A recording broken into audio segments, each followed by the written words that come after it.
ومن سيئات أعمالنا من يهده الله فلا مضل له ومن يضلله فلا هادي له ونشهد أن لا إله إلا الله وحده لا شريك له ونشهد أن سيدنا وسندنا ونبينا وحبيبنا وكريمنا ورؤوفنا ورحيمنا ومولانا وملجأنا ومولانا محمدا عبده ورسوله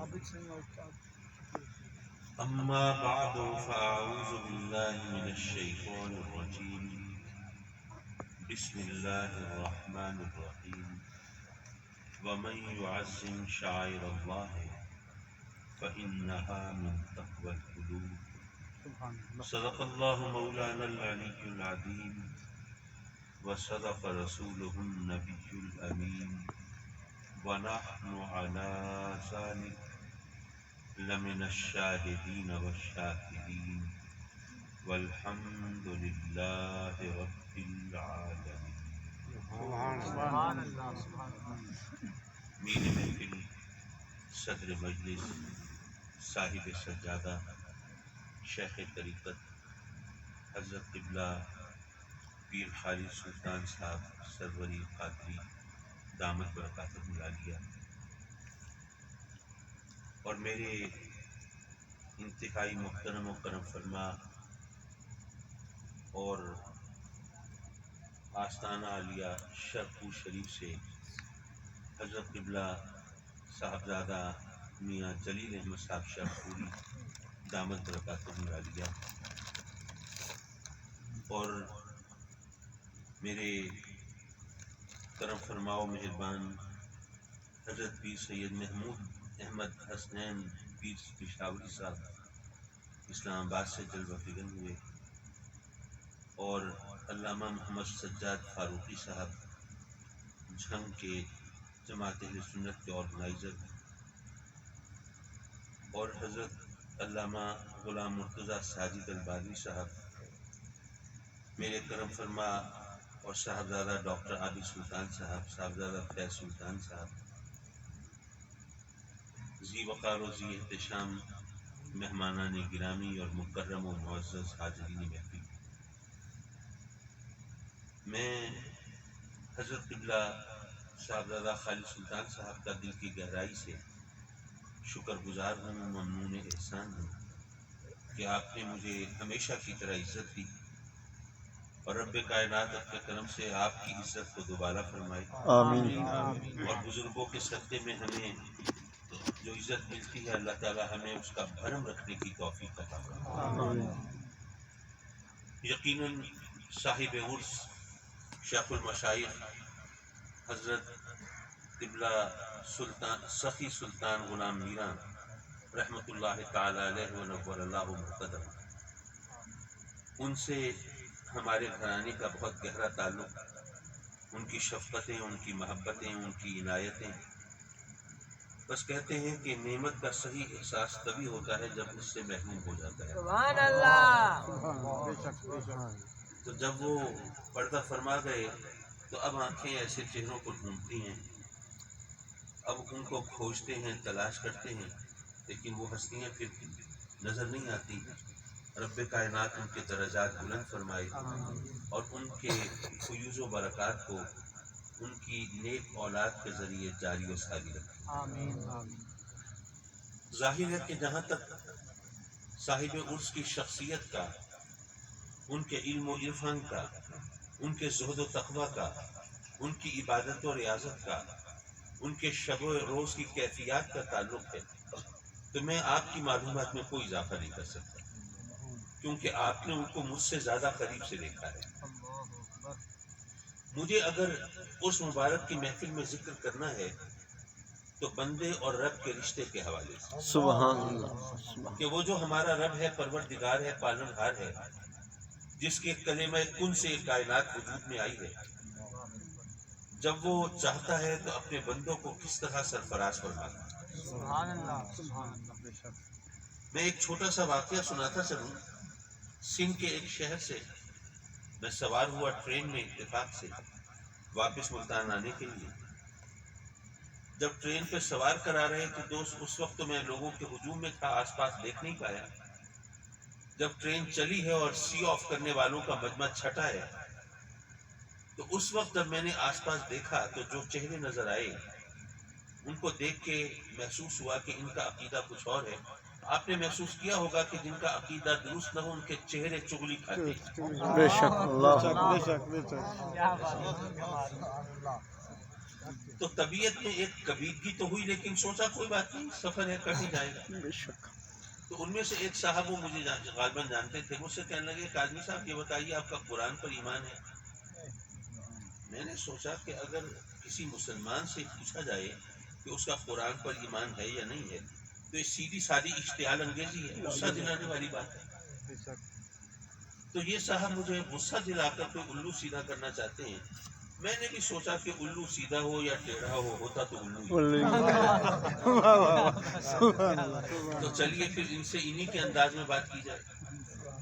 میں نے کہا جی میں مسلمان ہوں اللہ کے فضل سے، تو مجھ سے سوال کرنی بے تکی بات ہے کہ جی آپ کا قرآن پر ایمان ہے یا نہیں ہے. کہنے لگے کہ میں نے تو اس لیے سوال کیا کہ قرآن میں تو رب کائنات نے بار بار فرمایا کہ نفع نقصان کا مالک ہے تو اللہ ہے، بے شک اللہ کے سوا نفع نقصان کا مالک کوئی نہیں. تو قرآن میں رب کائنات نے ریپیٹڈلی کئی بار یہ بات ارشاد فرمائی. لیکن آپ لوگ جب بھی اکٹھے ہوتے ہیں یا مشکل کشا یا خواجہ یا دستگیر یا داتا یہ چیختے ہیں، چلاتے ہیں، پکارتے ہیں. تو اس لیے میں نے سوچا کہ آپ سے پوچھ لوں، پتہ نہیں قرآن پہ آپ کا ایمان ہے کہ نہیں ہے. میں نے کہا کہ جی یہ فرمائیے کہ ابلیس کو، شیطان کو آپ اپنا دشمن سمجھتے ہیں دوست؟ کہنے لگے کہ آپ اب وہی بات کر رہے ہیں کہ ایک مسلمان سے پوچھ رہے ہیں ابلیس کو دوست سمجھتے ہیں دشمن. تو قرآن میں جب اللہ نے کہہ دیا ان شیطان للانسان عدو مبین تو اب یہ پوچھنے کی بات ہی نہیں ہے. میں نے کہا جی میں پوچھ اس لیے رہا ہوں کہ ہمیں شیطان سے بچنا چاہیے نا. بے شک اب شیطان دشمن ہے ہمارا اور ہمیں اس سے بچنے کا حکم قرآن میں رب کائنات نے دیا ہے. تو اب مجھے یہ بتا دیجئے کہ ابلیس ہمارا کچھ بگاڑ سکتا ہے یا نہیں، ہمیں نقصان پہنچا سکتا ہے یا نہیں؟ اگر نہیں نقصان پہنچا سکتا تو پھر اس سے بچنے کی کیا ضرورت ہے؟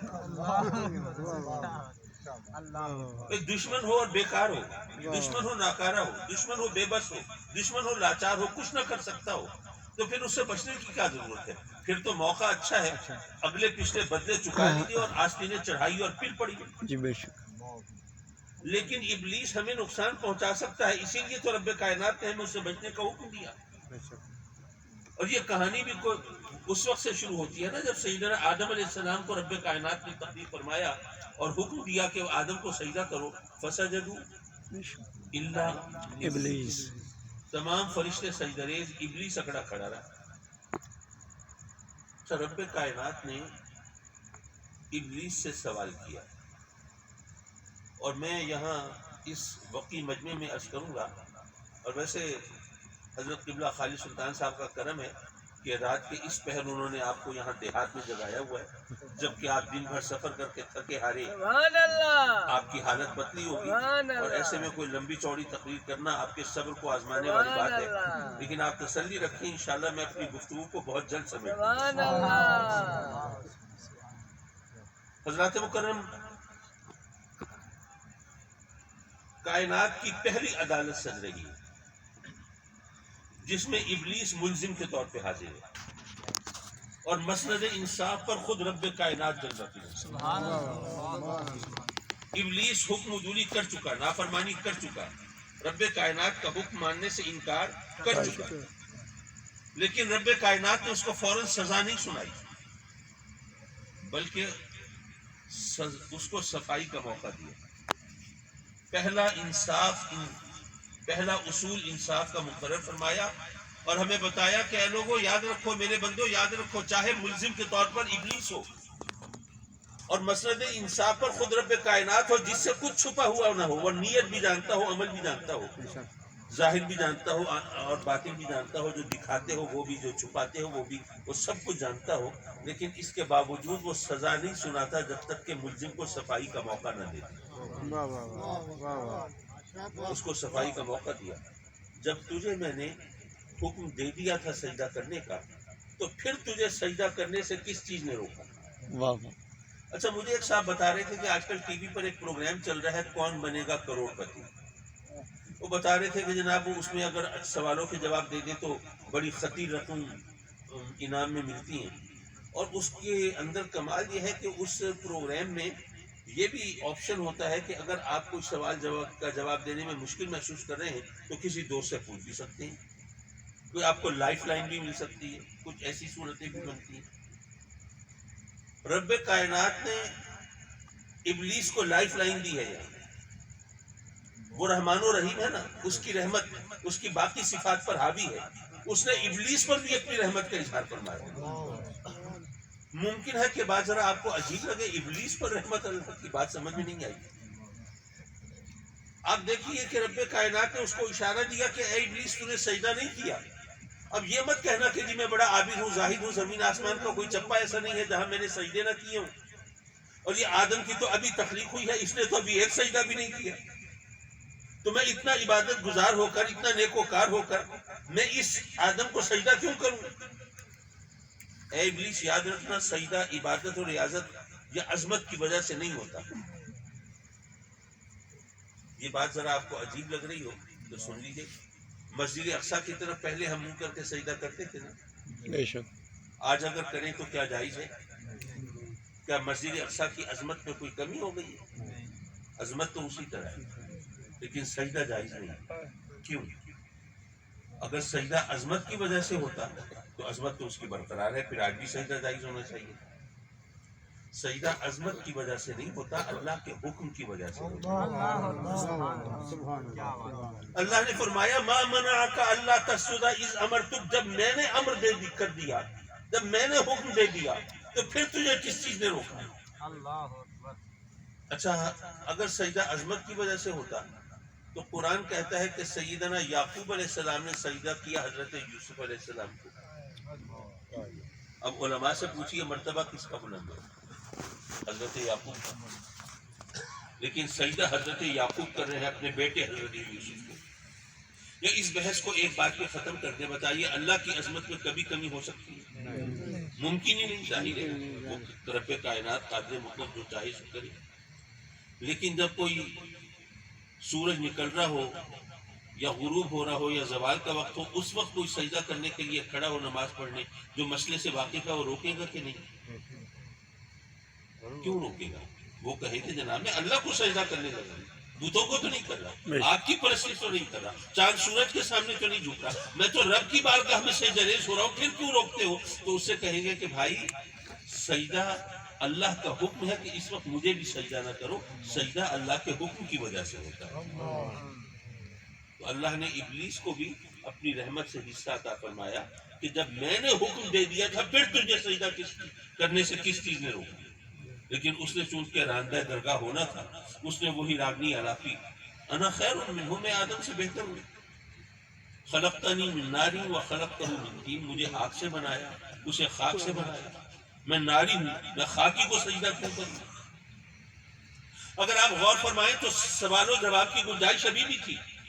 اللہ فرما سکتا تھا کہ میں اگر چاہوں تو ادنا سے اعلیٰ، اعلیٰ سے ادنا بنا دوں۔ کہ آپ کاشتکاری کرنے والے لوگ ہیں، زمین سے اجناس و اسمار اگاتے ہیں، پھل فروٹ اگاتے ہیں، یہ ڈرائی فروٹ کے چلغوزے بھی تو اسی زمین سے، اسی مٹی سے اگتے ہیں نا۔ بے شک، اب بتائیے مٹی ادنا ہے اور یہ تمام پھل فروٹ، اجناس، اسمار، یہ ترکاریاں، سبزیاں، یہ سب اعلیٰ ہیں کہ نہیں ہیں؟ تو اس نے ادنا سے اعلیٰ بنا کے دکھایا کہ نہیں؟ وہ چاہتا ہے ادنا سے اعلیٰ، اعلیٰ سے ادنا بنا دیتا ہے۔ اللہ فرما سکتا تھا یہ قانون میرے اوپر اپلائی نہیں ہوتا، میں جیسے چاہوں بناؤں۔ اچھا پھر آپ دیکھیے کہ ایک انگوٹھی سونے کی، ایک لوہے کی، کون سی قیمتی ہے؟ سونے کی، لیکن اگر لوہے کی انگوٹھی میں آپ کوہ نور ہیرا لگا دیں، اب کون سی قیمتی ہوگی؟ لوہے والی، تو اللہ فرما سکتا تھا کہ تو نے یہ پیکر خاکی کو تو دیکھا ہے، جسد انصری کو تو دیکھا ہے، لیکن کیا اس کی پیشانی میں کوہ نور نہیں دیکھا؟ اللہ اکبر. تو یہ سوال و جواب ہو سکتے تھے نا، لیکن رب کائنات نے کوئی سوال و جواب نہیں کیے.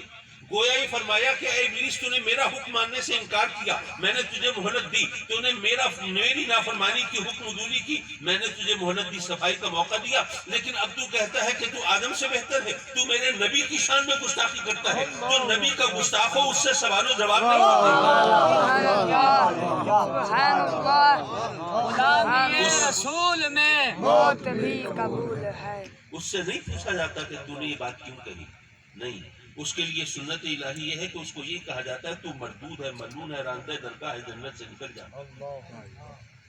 اچھا جب رب کائنات نے اس کو جنت سے نکالا تو اس نے کہا ٹھیک ہے مولا، پھر اگر مجھے مہلت ملے میں بھی تیرے بندوں کو گمراہ کروں گا. رب کائنات نے فرمایا اچھا کتنی مہلت چاہیے؟ قیامت تک. چل قیامت تک کی مہلت دیتی ہے، اور طاقت تجھے اتنی دیتا ہوں تو چاہے تو دلوں میں وسوسے پیدا کرے.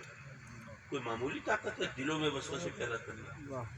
تو چاہے تو مکر و فریب کے جال بنے، میرے بندوں کو برگلانے بہکانے کی کوشش کرے، انسان کے جسم میں خون کی طرح گردش کرے.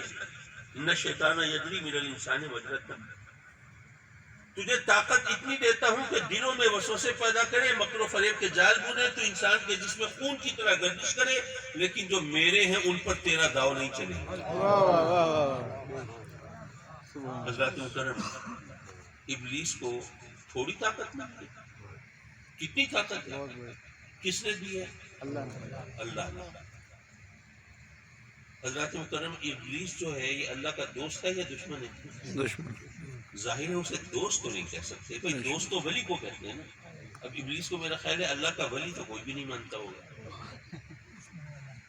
یارو اس کو دشمن کہہ سکتے ہیں نا، راندہ درگاہ ہے، ملعون ہے، مردود ہے، سرکش ہے، باغی ہے، نافرمان ہے، تو اس کو دشمن کہہ سکتے ہیں، دوست تو نہیں کہہ سکتے. تو یہاں پر میں دوستوں کی خدمت میں ایک جملہ عرض کرتا ہوں اس اعتماد اور یقین کے ساتھ کہ اگر اس ایک جملے کو یاد رکھے، محفوظ رکھے سینوں میں، تو بے شمار کتابوں سے بے نیاز ہو جائیں. صرف اتنا سوچ لیجئے کہ جس اللہ نے اپنے دشمن کو اتنی طاقت دی ہے، اس نے اپنے دوستوں کو کتنی طاقت دی.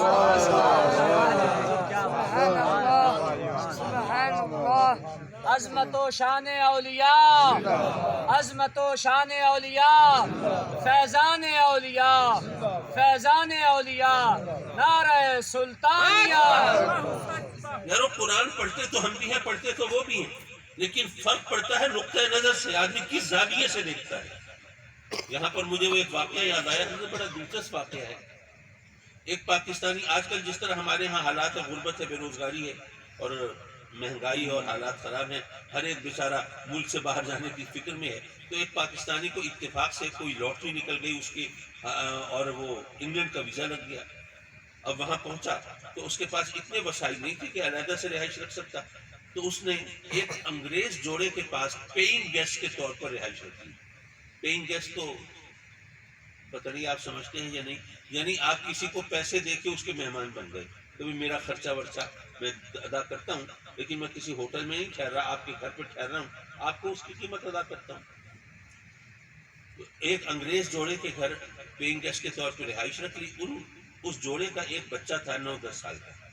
ایک دن وہ اس انگریز نے کہا کہ بھائی اگر آج آپ گھر پہ ہوں تو ہمیں دراصل ایک جگہ کام سے جانا ہے، تو ہم اپنے بچے کو گھر چھوڑ جائیں اگر آپ گھر پہ ہیں، اور اگر آپ کو کہیں جانا ہے تو مجبوراً پھر بچے کا کوئی انتظام کرنا پڑے گا ہمیں. پاکستانی نے اپنی مصروفیات دیکھی اور کہا کہ نہیں، آپ بے فکر رہیے، جائیے آرام سے کام پہ جائیے، میں گھر پہ ہوں. کہا اچھا ٹھیک ہے. وہ چلے گئے کام پہ. ان کے جانے کے بعد اتفاق ایسا ہوا کہ بچے کو پیاس لگی، وہ کچن میں گیا پانی پینے. تو پانی پینے کے لیے اس نے گلاس اٹھایا تو وہ شیشے کا گلاس وہ اس کے ہاتھ سے سلپ ہوا، گرا، ٹوٹ گیا. بچہ ذرا گھبرایا، پریشان ہوا. تو ہمارے پاکستانی بھائی نے اس کو تسلی دی، نہیں بیٹے پریشان ہونے کی بات نہیں ہے، تمہارے پیرنٹس آئیں گے نا، والدین آئیں گے، تو ان سے کہہ دینا انکل سے ٹوٹا ہے. میں بھی کہہ دوں گا ہم، اس سے ٹوٹا ہے، اگلے دن گلاس لا بھی دوں گا، کوئی مسئلہ ہی نہیں. بچے نے کہا اچھا ٹھیک ہے. جب اس کے والدین واپس لوٹے اور گلاس ٹوٹا ہوا دیکھا اور پوچھا، تو بچے نے جو اس کو سبق پڑھایا تھا اس کے مطابق کہہ دیا گلاس تو انکل سے ٹوٹا ہے. اس نے کہا جی مجھ سے ٹوٹا ہے، فکر نہ کرے، میں نیا لا دوں گا. بات آئی گئی ہوگی. اگلے دن وہ پاکستانی کا دروازہ کسی نے کھٹکھٹایا بہت صبح. وہ پریشان، اتنی صبح کون آ گیا؟ دروازہ کھولا تو وہی انگریز میاں بیوی کھڑی ہیں. بھائی خیریت، اس وقت آپ کیا کر رہے ہیں؟ انہوں نے کہا کہ بھائی رات آپ تو آ گئے سونے کے لیے، آپ کے جانے کے بعد ہمارا بچہ آیا اور اس نے ہمیں بتایا کہ گلاس تو اس سے ٹوٹا تھا، آپ سے تو نہیں ٹوٹا تھا. تو معاف کیجیے، ہم نے تو آپ کو بڑا اچھا شریف آدمی سمجھ کے جگہ دی تھی اپنے گھر میں. ہمیں نہیں پتا تھا کہ آپ ایسے شخص ہیں کہ چند گھنٹوں کے لیے ہم بچہ آپ کے پاس چھوڑ کے گئے اور اتنی دیر میں آپ نے اس کو جھوٹ بولنا سکھا دیا، اور اتنی دیر میں اس کو یہ بتا دیا، یہ سکھا دیا کہ اپنا قصور کسی دوسرے کے سر ٹھوک کے آدمی خود بے گناہ بن سکتا ہے. تو ہم نے جو اتنا عرصہ اس کے اخلاق کی تربیت کی تھی، اس کا آپ نے بیڑا غرق کر دیا. تو یہ تو اللہ کا شکر ہے کہ اس نے ہمیں بتا دی اور کچھ لاج رکھ لی. تو بھائی آپ چند گھنٹوں کے لیے تھے تو آپ نے یہ کارنامہ سر انجام دیا، زیادہ رہیں گے پتہ نہیں کیا کریں گے، ہمیں یہ باتیں نہیں کھاتا. آپ یہاں سے بوریا بستر گول کریں اور یہاں سے چلتے بنے. میں سوچنے لگا بعد میں وہ پاکستانی بھائی ہمارا اپنے دوستوں میں عزیزوں میں بیٹھ کے کہہ رہا ہوگا یار نیکی کا زمانہ ہی نہیں ہے. میں نے اس بچے کا قصور اپنے سر لے لیا اور انہوں نے میری احسان ماننے کی بجائے مجھے گھر سے نکال دیا. بات تو زاویہ نظر کی ہے، آپ کسی بات کو کس طریقے سے کس انداز سے دیکھتے ہیں. یہ جو آراس کی محافل ہوتی ہیں یہ آپ کی ذہنی تربیت کا ایک طریقہ ہوتا ہے اور آپ کو سکھانے کی بات ہوتی ہے کہ اللہ والوں سے عقیدت محبت کس انداز سے رکھنی چاہیے. اللہ نے اگر ان کو کوئی عزت دی ہے، کوئی شان دی ہے، کوئی مقام دیا ہے تو ان کو کس طرح ماننا چاہیے. حضرات مکرم صرف نصیحت کے طور پہ، کیونکہ اب رات کے اس پہر کسی مزید تقریر کی گنجائش میں نہ اپنے اندر بھی نہیں پاتا. آپ تو یہاں پھر بھی یہاں خیمے لگے ہوں گے، آپ آرام فرمائیں گے، مجھے تو آپ سے اجازت لے کے واپس ملتان پہنچنا ہے. لیکن آج کل نصیحت کرنا کوئی آسان کام نہیں ہے بھائی. کسی کو نصیحت کرے نا الٹے گلی پڑ جاتی ہے. کسی کو کہے نا بھائی خدا کا خوف کرو، ذرا برائی سے بچو. اچھا جی ہم برائی سے بچ گئے، چلیے بچ گئے، کیا برائی ختم ہو جائے گی؟ کیا دنیا سمجھ جائے گی؟ کیا اچھائی کا بول بالا ہو جائے گا؟ ہر طرف برائی ہے، ہر طرف خرابی ہے، ہر طرف حرام خوری ہے، ہر طرف بدکاری ہے، اور آپ ہمارے پیچھے پڑے ہوئے ہیں کہ نہیں تم برائی کو چھوڑ دو. چھوڑ بھی دے تو یہاں تو دنیا ویسی کی ویسی رہے گی. اب نصیحت کرنے والا بھی بیچارہ اپنا سا منہ لے کے رہ جاتا ہے اور بظاہر اس بات کا کوئی جواب سمجھ میں نہیں آتا، لیکن اس کا جواب ہے ایک خوبصورت حکایت کی. نمرود نے، آپ نے سنا ہوگا، نمرود نے آگ دہکائی تھی سیدنا ابراہیم علیہ السلام کو، آگ میں معذاللہ جھونکنا چاہتا تھا. کتنی بڑی آگ تھی. کتابوں میں لکھا ہے کہ شعلوں کی بلندی کا عالم یہ تھا کہ پرندے اس کے اوپر سے پرواز نہیں کر سکتے. اب وہ آگ دہکائی تو حکایت یہ ہے کہ بلبل چونچ میں پانی لے کے چل پڑی. بے شک. کسی نے پوچھا بھی بلبل کہاں جا رہی ہے؟ اس نے کہا کہ میں نمرود کی آگ بجھانے جا رہی ہوں. مذاق تو اڑنا تھا، باتیں تو بننی تھی. لو جی ان کی عالی ہمتی دیکھو، ان کی بلند نگاہی دیکھو، ماشاءاللہ ان کا وسیع ظرف دیکھو. وہ الاؤ جہاں پانی کے حوض پلٹ دیے جائیں تو اس کو فرق نہ پڑے، یہ چونچ میں پانی لے کے جا رہی ہے تو وہ الاؤ بجھانے جا رہی ہے. اس بلبل نے جو جواب دیا وہ ہم سب کے لیے مشعل راہ ہے. اس نے کہا کہ میں کوئی بے وقوف یا پاگل نہیں ہوں، مجھے پتا ہے کہ یہ پانی کے چند قطرے جو چونچ میں آ سکتے ہیں وہ اس آگ کا کچھ نہیں بگاڑ سکتے، مجھے معلوم ہے. لیکن بات یہ ہے کہ یہ قطرے تو وہاں تک پہنچ بھی نہیں پائیں گے، پہلے ہی بھاپ بن کے اڑ جائیں گے. لیکن بات یہ ہے کہ بعد میں لسٹ بنے گی، فہرست بنے گی، وہ کون تھے جو آگ لگانے والے تھے، وہ کون تھے جو بجھانے والے تھے. یہ پانی کے چند قطرے آگ تو نہیں بجھا سکتے، لیکن ان کی وجہ سے مجھے اس لسٹ میں جگہ تو مل جائے گی نا جو آگ بجھانے والوں کی ہے. یارو اگر ہم برائی چھوڑ دیں ممکن ہے دنیا کو فرق نہ پڑے، اسی طرح برائی عام رہے، اسی طرح نیکی کا پتہ بھی نہ چلے. ویسے مجھے یقین ہے فرق پڑتا ہے، چراغ سے چراغ جلتے ہیں. لیکن چلو ایک لمحے کو مان لیا کہ کوئی فرق نہیں پڑے گا، تو فرق نہیں پڑے گا تو دنیا کو نہیں پڑے گا، ہمیں تو پڑے گا نا. وہ فہرست تو بنے گی نا، وہ کون تھے جو برائی پھیلانے والے تھے اور وہ کون تھے جو نیکی کے چراغ جلانے والے تھے. اپنے والد گرامی رحمۃ اللہ علیہ کی ایک بات وہ بھی نصیحت کی. فرمایا کہ آپ کھیتی باڑی کرتے ہیں نا تو کھیتوں کو پانی بھی دیتے ہیں. آپ پانی دیتے ہیں اس فصل کو جو آپ نے اگائی ہے, اس کھیتی کو جو آپ نے لگائی ہے, لیکن کچھ جڑی بوٹیاں, کچھ گھاس پھوس وغیرہ وہ کھیتوں کے اندر اگا ہوا ہوتا ہے نا, ان کو بھی پانی لگ جاتا ہے. ان کو پانی دینا مقصود نہیں ہے, مقصد ہے اس فصل کو پانی دینا جو آپ نے خود بوئی ہے, جو آپ کاٹیں گے, جس کا فائدہ اٹھائیں گے. لیکن چونکہ وہ جڑی بوٹی, وہ گھاس پھوس وہیں کھیت میں فصل کے ساتھ اگی ہوئی ہے, اس کو بھی پانی لگ جاتا ہے. تو اللہ کی رحمتیں نازل تو اس کے محبوبوں پہ ہوتی ہیں. ہم جیسے تو جڑی بوٹیوں کی طرح ساتھ لگے ہو رہے نا, تو اس کی رحمتوں سے حصہ ہم کو بھی مل جاتا ہے. وآخر دعوانا ان الحمدللہ.